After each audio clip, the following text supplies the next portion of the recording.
Steve Lockett, Growth Management Department, Hawthorn County. And it's just after 5 o'clock here, let's go ahead and get started. I do expect quite a few more people will be arriving over the next several minutes, so bear with us and we'll accommodate everybody. I do expect to show a lot more seats in before we get into the full presentation. Our primary focus tonight will be collecting public comments. We have a trio of microphones right here at the front. That's going to be representing the walking down. We have numbers, we have sign-in sheets in the back. If you haven't signed up to speak, if you want to speak, we're doing it by numbers. So keep these organized. Please fill out the sign, fill in the comment cards, fill out the sign-in sheet, and we'll be calling numbers and bring you up front. So with that, I'm going to go ahead and let the chair kick off the meeting. Thank you, Steve. Well, very much appreciate everybody being here this evening. I know that everybody has a lot to do in their lives, and spending 3.5 4 hours with us is just another demand. But I think everybody in the room knows that this is going to be a big issue going forward, and that there needs to be a discussion, a community dialogue. And this is the first of 4 workshops that the County Commission will be having. Then it will go to the Planning Commission, where they will have their hearings, and ultimately it will come to the County Commission. So what tonight is all about is just trying to get input from the audience. Staff is going to make a short presentation, and then we want to hear what y'all have to say. But the key to all this is to please know that this can be an emotional issue. And what we want to do is we want to have as civil debate as possible. And part of that is, and thank goodness I don't have to be the decorum cop tonight, but if somebody says something that you don't necessarily agree with, please no cheering, no moaning, no groaning, and conversely, if somebody says something that you like, please don't clap. What we want to do is we want to create an environment where everybody feels like they're free to speak and say whatever they want to say. So, when you get the disparaging remarks, or they get then it kind of tempers somebody's mind thinks in another way. So. Let's show everybody how well behaved we can be, and I hope tonight is what we anticipate, which is to get as much input as possible, so that going forward, we can have something to respond to and see what the next step is. So thank you very much. Again, we appreciate very much that y'all are here, and thank you, Dean, for being so involved in the community. Very good. Okay, with that, we'll go ahead and begin the presentation.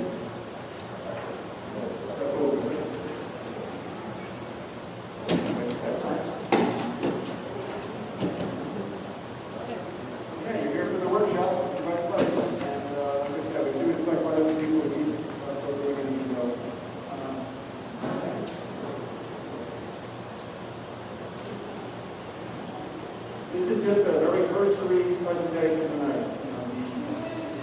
I'm sorry. Steve Lockett, I'm with the Director of the Hawthorn County Growth Management Department. Our department coordinated the review of this application, second plan application. We coordinated with all the other departments that work with the review, the Public Works Department, Environmental Protection Department, Emergency Services, a lot of people were involved. The attorney's office, all involved in this process of creating the staff report we're going to describe very briefly tonight. Okay, how about if I talk close? Is that better?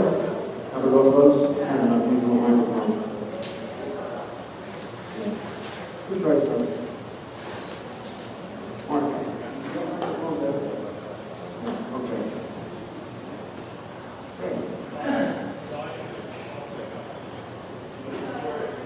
Okay, let's just try it.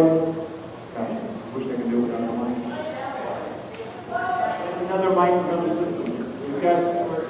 We have literally have 3 different microphones here for 3 different systems. But this is the one that's the broadcast microphone.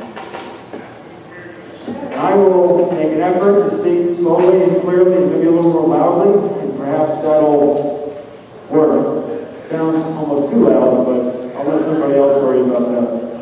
Okay. Let's try again.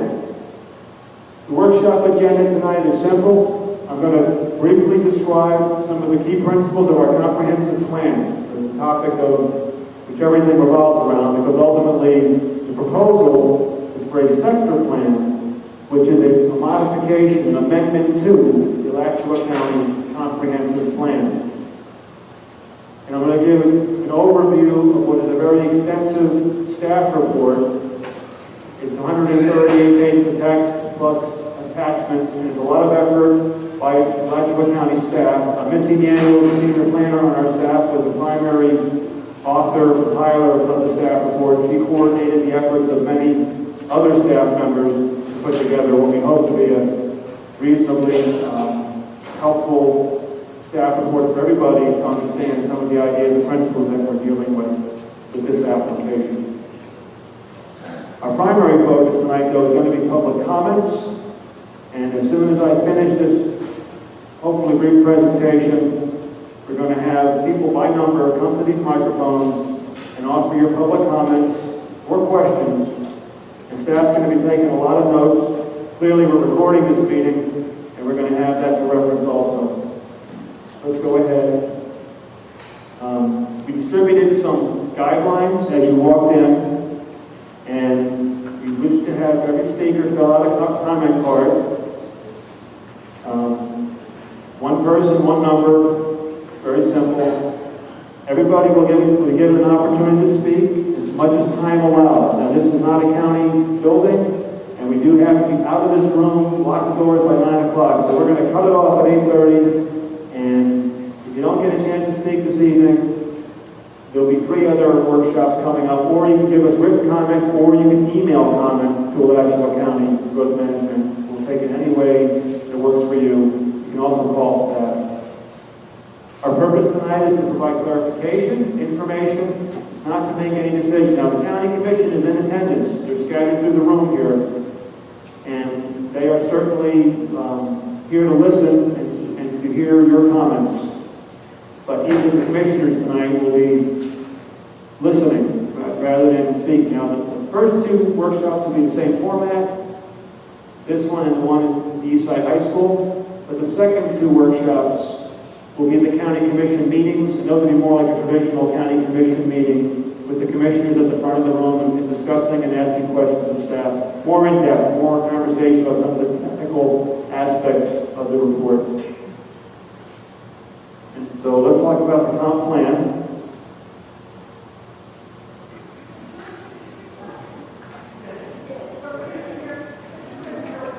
Okay. I'm answering questions. Steve Locknick, I'm the director of the Alachua County Growth Management Department. All right. This is the Alachua County Comprehensive Plan that we hear so much about. We see all the T-shirts out there. I never would have guessed a year or 2 years ago we would have had people wearing T-shirts to save our comp plan, but there it is. It's the current version, current adopted comp plan. It's a product of a lot of years of work. It's a cumulative effort. The comprehensive planning started really back in the 70s and 80s, really here, and it has been gradually amended and revised and updated over the years. Every 7 years, we do a major update called the Evaluation and Appraisal Report, and there is a very data-intensive effort to amend and update these things. It's a continuous process. You know, the comp plan isn't set in stone, but it does establish a groundwork as we go forward and adapt to new changing environments. These are the elements of the comprehensive plan. There's 15 elements. They're essentially chapters of the book. These are some of the key principles. Diverse opportunities for housing, transportation, local economy. We look at fiscal implications of all these resources and development patterns. Energy, agriculture, resource protection.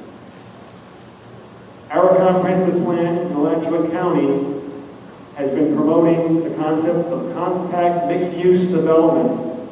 And we've had several significant development approvals in the last couple of years that have embodied that concept. And the most notable one, the biggest one, is the Celebration Point project, just on the west side of S-75, which is, you might have heard about the Bass Pro Shop that's coming to town. That's the first major installation on that property that's being currently cleared for development at this time.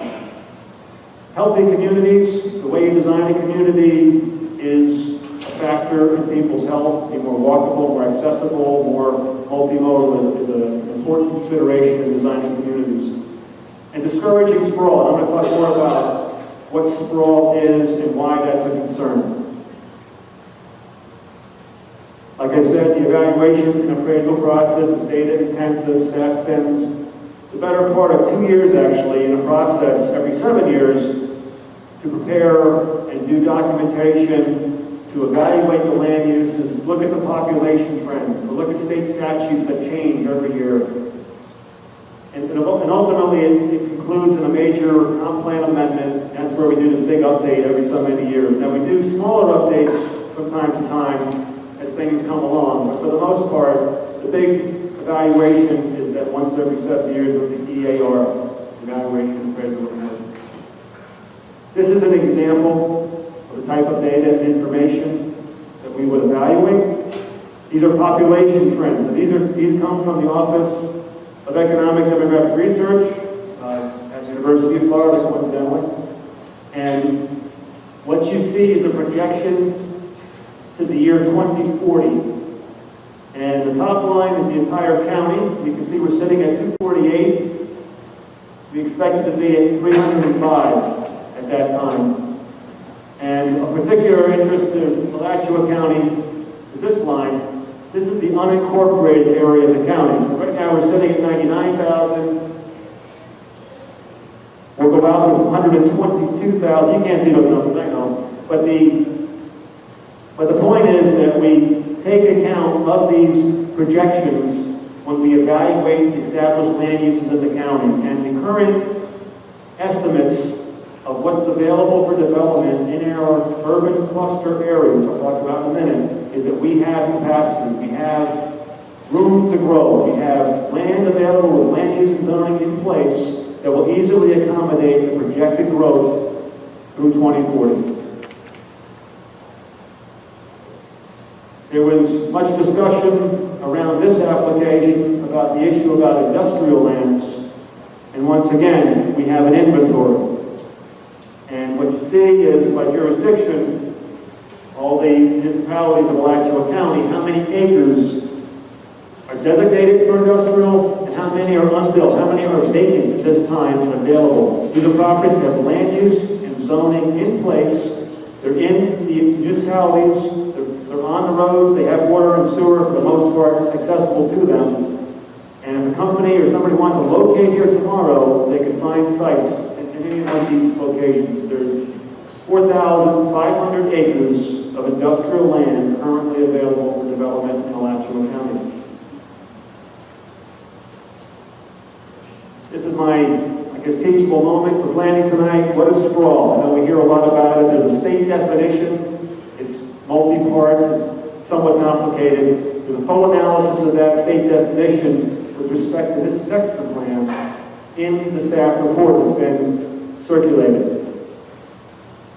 I like this more common phrase definition here, trying to avoid the planner speak tonight. This is a very informal presentation. This is not anywhere near the level and depth of detail we would have for a public hearing.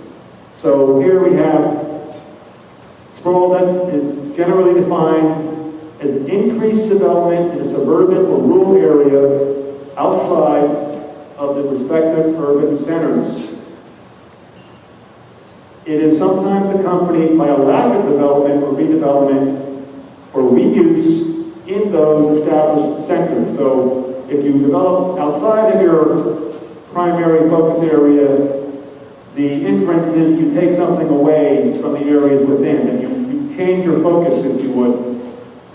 The alternative is sprawl infill. And infill is when you bring development in between where development exists today with the existing infrastructure.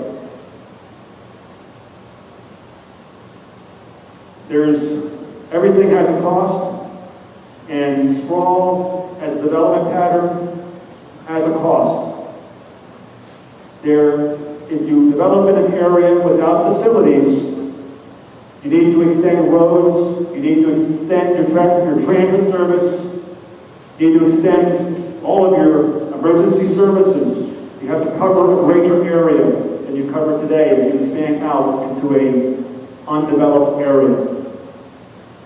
New schools, water and sewer extensions, or new plants need to be developed to support growth in areas that is not currently accommodated. There's the initial capital, there's the maintenance, and then there's what we call life cycle costs. And if anybody's been following the surtax discussion, that life cycle cost will get you. That's when you do the life of a facility, let's use a road. After 15 or 20 years, it's time to repave or redo that road. And that's a cost which is very difficult to capture and to account for and to plan for in our planning horizons. And it's unfortunate because, like I say, we face a big deficit in our roads because of that failure to recognize those life cycle costs. And it's something that is universal. It's not unique to Alachua County. It's universal. Any jurisdiction I'm aware of is facing that same issue with the roads in particular. But it's also relevant to other facilities. And we've seen the need to replace a fire station and some other facilities in Alachua County over the years. Now, there's other costs which are not costs to the county or to the taxpayer necessarily, but they are costs to individuals that live there. If you build in an area without infrastructure, you typically have more vehicle miles traveled per individual. You drive more. You have to drive to get to more places. You put more congestion on roadways. This adds the cost of living. You know, there's a notion that if you live further away, you might be lower cost housing. But typically what you see is that there's an increase in your transportation costs. And so you're not really providing affordable housing if you're just displacing the cost to more transportation costs.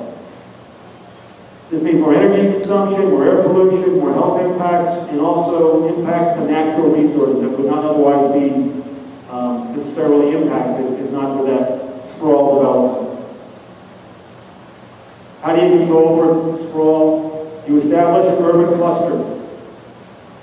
At the center, you see the city of Gainesville. It's a little bit washed out on this projector here, but you can see the municipalities that surround the city, and they have their own jurisdictions for development. They have their own commitments to water and sewer and municipal services within them. The county has an urban cluster which is around the city of Gainesville. And this is an area where the county provides a municipal level of services, the water, the sewer, the roads, the transit. All these services are provided for in the urban cluster. And we see, we just moved the cursor around the east side of Gainesville, but the bulk of our cluster is on the west side, running closer to I-75, as you can see. Outside of the cluster is a rural area, and what Ben just did here, the close-up. The county has a mapping system online on our county website called Map Genius. So I'll give it our own name. It was created in-house by county staff, and it lets anybody focus in or focus out and look at layers of data and analysis. And anyway, this is just an example.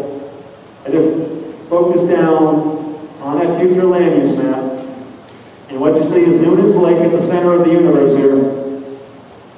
To the west, we see East Gainesville, and we see areas that are developed, and we see areas that are vacant. There are vacant parcels of land available in East Gainesville ready to be developed with services to support them. To the east, the cluster you see with the circle is Windsor, and that's a settlement area. It's a historical settlement. And we recognize that in our comprehensive planning also. And then we see a lot of vacant lands surrounding Windsor, pretty much all the way to the county line. If you could see it further, you'd see Hawthorn down further to the southeast on this off the screen here. In the rural areas, we do have development, but we have many different types of regulations that govern that development. It is 1 unit per 5 acres as a base, I guess you might say, as a maximum. But there's many other regulations that need to be complied with in order to develop in the rural area. And this slide illustrates the idea of clustering. Clustering is a requirement in the rural area if you have more than 24 units in a project, or if your proposed development is in an area with strategic ecosystems. And these are areas that are recognized by a countywide study that was done to be of greater significance to the overall county. And so it's very rare actually to see the 5-acre lot type subdivisions and things in Alachua County. Generally speaking, it's very little market for it, very little demand for it, but also it's very restricted. We do, like I say, have this clustering requirement to get a better quality development in those rural areas. It sets aside lands and creates a better pattern for development. You might have seen this on the table when you came in. If not, you can pick one up on the way out. It's I call it the one-page comp plan, a little poster that we can hand out that summarizes and highlights some of our key principles in our comprehensive plan. It's just, like I say, the cheat sheet version of the book here. So what has Plum Creek submitted? What is the sector plan thing? Sector plans are a statute allowance that they were created several years ago. They've been modified a few times over the years by the legislature. The two-step process. You start with you have to have 15,000 acres or more to play in this game. This is for the big guys. And it's a two-step process. Long-term master plan, and then what they call a detailed specific area plan. And these are the acronyms that we like to throw around. The long-term master plan is what we're talking about today. This is the proposal that has come in from the Plum Creek Corporation. It is basically a section of the comprehensive plan. It sets the framework for land uses and other use policies for the Plum Creek holdings. And it's supposed to identify water supply, transportation facilities, conservation, everything, the whole gamut. If you approve the long-term master plan, the second stage of this process, which is basically equivalent to zoning, is called a detailed special area plan. And that's where you get more detail about specific areas, a subset of that larger plan. And just to show you what this looks like, this is the application that has been submitted and reviewed by staff. It is no small, this is actually the summary application. We've had several earlier documents submitted. This is the one that we've analyzed and reviewed for this review. So it's as heavy as it looks. It's a lot to this, a lot of data. But the core section is about 68 pages, I think, of text, which is actual amendment language for the comprehensive plan. And that's the specific guiding principles and regulatory principles that will affect development within this property area identified if this were to be adopted as permitted, as submitted right now.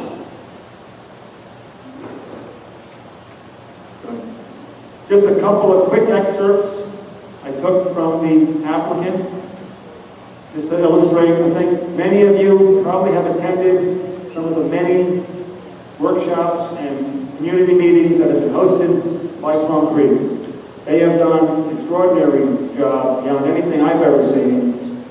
They have a tremendously talented group of experts that are working for them.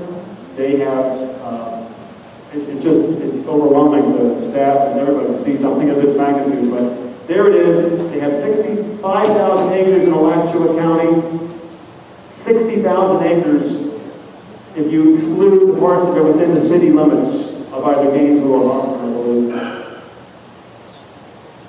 Let's go ahead to the next slide. What's proposed, these are slides were given to me by Tim Jackson, the consultant for Plum Creek. These are unadulterated slides. This is exactly how they propose them. And what you can see is a mix of land uses. Let me go on this side. We have conservation, we have easements that exist. There's a significant amount of property already dedicated to the Water Management District or other sources for conservation. We have new conservation ag areas that are being set up, that are being established in this application, which will maintain essentially their current uses. And then we have the focus of the actual development, the employment-oriented areas, and that is the A, B, C, D, E here. We'll go to the next slide. And there we can see that much more closely. You see Newton's Lake to the west. You got Hawthorn Road along the bottom here. We got 26 running across the top. You can see we cover several miles of area here from south to north. And there's 5 principal focal points for development within this project. So the applicant has said in many presentations, A will be the primary focus for most of their program, as they call it, at the area south of Windsor. And then we have the area north of Hawthorn, B. Then we have an area along 301, C. And finally, up along 26, D and E on both sides of 26 out there. So we really do span a lot of area here. There are some other land uses. These areas remain in agricultural use. This green stripe is conservation, preservation in a sense. That's the creek running through. And then finally there's a area here around Windsor, which will basically stay as they are, the land use that essentially maintains the buffer for that community. Okay, this is from the text of the application. Just a small excerpt out of the big book over there. This is their program. It establishes 10,500 residential units and 15.5 million square feet research and development, office, advanced manufacturing, and commercial uses inclusively. And that's a tremendous amount. I mean, the non-residential of this application, in many respects, exceeds the residential in terms of impact and significance. I mean, it's difficult to equate those two things, but that's a huge amount. In the last, you can see some documents, you can see some review of this, the staff report. In the last 20 years, we've had development approvals for about 3 million square feet of non-residential. This is 15.5 in addition to all the vacant areas we have already out there in the county to be developed today. So this is in addition to what we would normally expect to see. Next slide. Another excerpt. We've heard a lot about the jobs associated with this. And I think it's important to recognize the specific language that in this document speaks to that issue.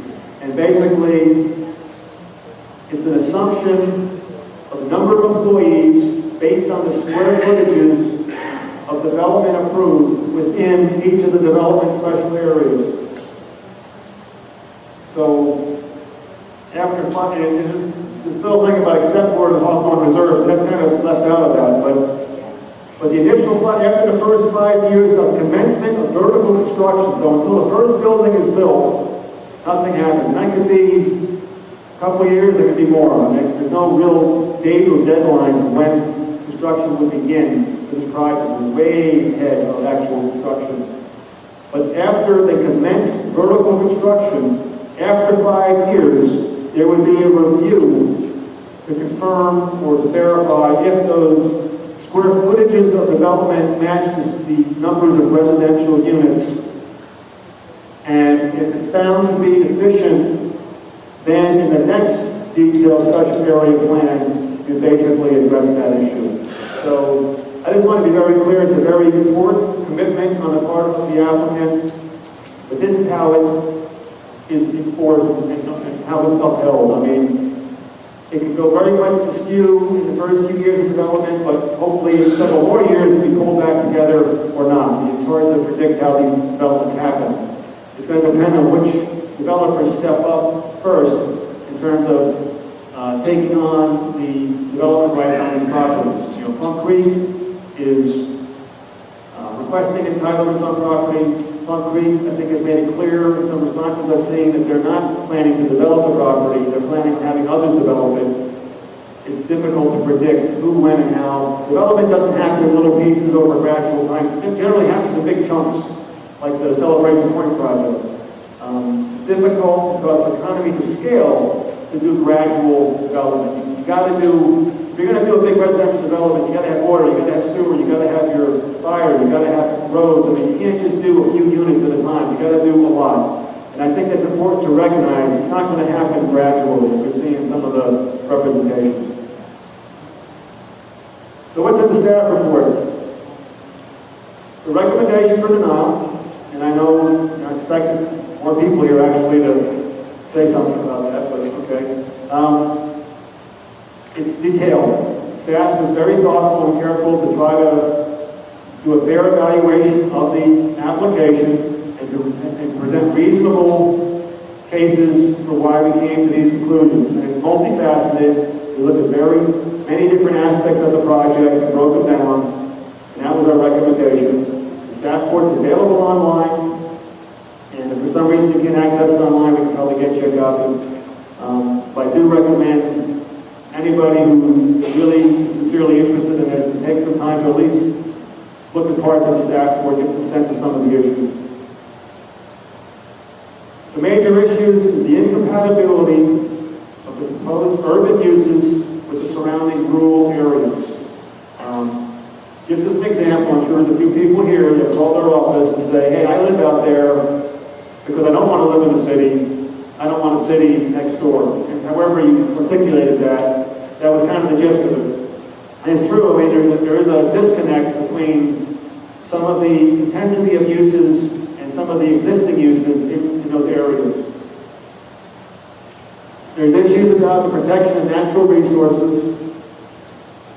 There's no infrastructure, very little infrastructure in place. There's a few roads, which we know to be in so-so condition that support the area, but generally speaking, you need a plan, a very specific plan. I think a real commitment to some very specific facility improvements to do any development out there, and we don't feel confident at this time that we have that in what's been proposed. I think that's a concern for everyone, that we want to see if development does happen, that it happens well and well prepared, well planned for and thought out, and not just left all in the bag, so to say, in terms of commitments. The inconsistency is the primary issue. It's about delivering facilities efficiently and as effectively as we can. Next slide. The natural resource concerns, I'm just going to briefly highlight a few. We have the wetlands, we have the floodplains, we have water use, we have concerns about enforcing some of the commitments to water use limitations. I think there's some realistic issues there about what you can really accomplish. We have impaired water bodies that are proximate to this site, Noonan's Lake being the most well-known one, that could be affected. We have the conservation area uses. You know, the conservation term has been used a lot in describing this. It's important to recognize conservation includes maintaining agricultural uses.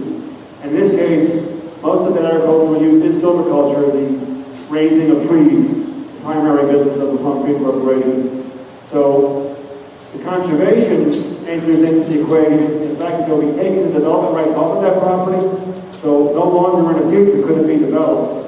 But the actual use of that property will be expected to remain as it is today, silviculture, tree farming. We have some large-scale ecosystem issues. If you look at the ecosystem map, I didn't bring that tonight, you can see that there's a large swath of it that coincidentally corresponds to much of the properties we're dealing with today. The ecosystem studies were done they started back in '86, but they were updated and have been adopted into our comp plan to recognize the special protections in those areas that are universally recognized as important resources for the county. There's going to be much more in-depth discussion of the environmental resources at the September 16th meeting, and that'll be at the County Commission Chamber. I hope to see you there. We'll get more depth on this issue. This is one example I wanted to use, though, to show the interaction. It's not environment versus the economy. They really overlap in more ways than you might suspect. This is soil drainage. And what you see are how well the soil is drained. The browner color drained well. If you think about like sandy conditions where the water permeates more easily. The blue color are areas with poor drainage. Now, it is associated with wetlands. It is associated with floodplain areas for that same reason. They're not permanent. The water stays on the surface. The water is close to the surface. But it also presents problems for development because from a builder's point of view, a developer's point of view, working in a poorly drained soil condition means more cost. It means you have to do more effort to capture and maintain your stormwater so you can prevent flooding. So it does present complications. This comes down to the internal consistency issue with our comp plan. It's not enough to be consistent with one element and not the other. And it's no surprise that the areas of greatest development are to the west when you look at the soil conditions. This is historic. Soils have existed long before any of us did. And even if you look back centuries ago, you'll find patterns of development following areas of better soils. It is important to see, though, that areas in East Gainesville, and I'm going over here, and even Hawthorn and other areas which are reasonably good soil. So there are good opportunities to develop. It's no coincidence that Hawthorn is where it is because there's better soils there. And we have to recognize the next slide, kind of a close-up on this. This is the Plum Creek property with the outlines in red. And what we see is, for the most part, the soils are very poorly drained. It does complicate doing development on these properties. It's probably not the best. If you had to pick any property in the county to develop on, this wouldn't be your first choice, at least by soil. The other major issue that we focus on are public facilities. This is a major expansion. If this sector plan were approved, it's a major expansion of public facilities and public services. You're covering a much greater area of the county. You're anticipating growth and development that exceeds, I think, the sum total of all our smaller municipalities combined. That's significant, and there's a potential liability because if, and I think we speak to this in the report, the biggest concern is that part of the development gets built, commitments are made to infrastructure, and then other parts don't get built.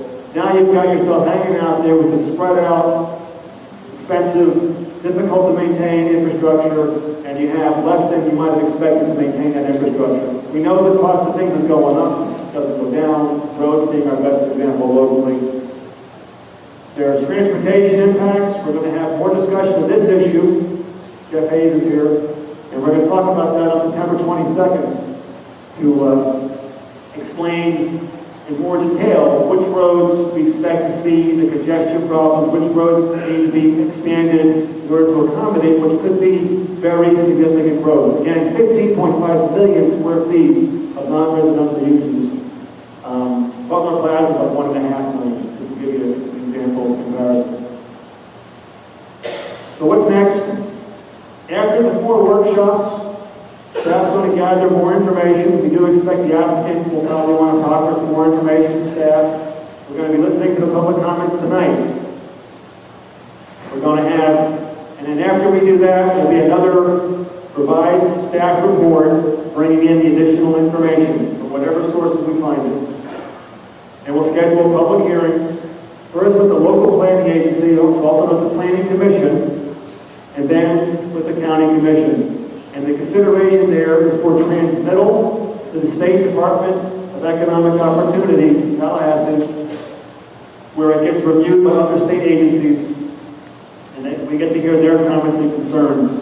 We would expect, for instance, that the DOT, the State Department of Transportation, might have comments on some of the state road facilities, 2026, that are obviously very prominent in this application. And there could be other departments that will have comments.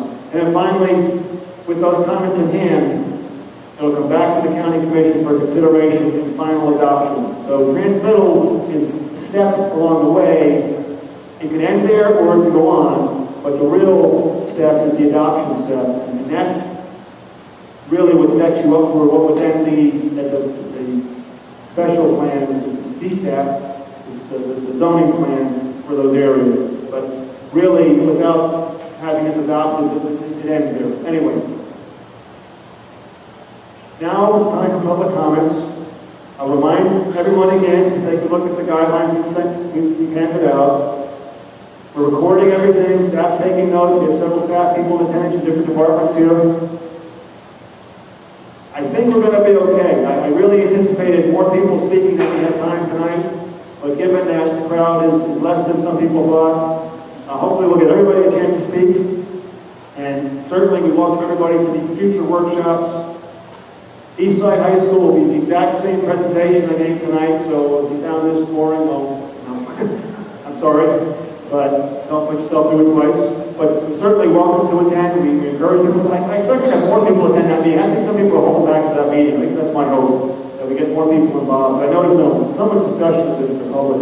And then finally, the two workshops will be at the County Commission building, County Commission chambers downtown. And that'll be a more traditional county commission meeting with the commissioners fully engaged in the conversation, the questions, and discussing the issues. I do hope you can attend, or you can just watch those if they're available online. You can stream those, I believe, and confirming that. And that'll be a good opportunity for everybody to become more aware and more fully informed about all the issues. And with that, I guess we're ready for this number one here. Steve up here is our traffic cop. He's going to have these little signs. No, we don't have lights. Sorry, we don't have lights. But we have these. So yellow means you got 30 seconds. Red means you're done. It's that simple. 3 minutes. We can put the lights back on. We can see a little better. And is number one ready to go? Take it off. All right. Steve will be back in a moment, timing, but you can start early. Go ahead. Please begin with your name for the record. We do like to have everybody's name associated with the comments. We do anticipate compiling all of the comments and putting those online and putting them out to everybody after this meeting so everybody can see the answers, the responses from staff. We're going to make every effort we can to respond to as many questions as we can prior to the final two workshops. We'll probably include some of that in the final two workshops if it's relevant. And we'll put that out for everybody to see the responses from the staff to all questions. So with that, number one, go ahead.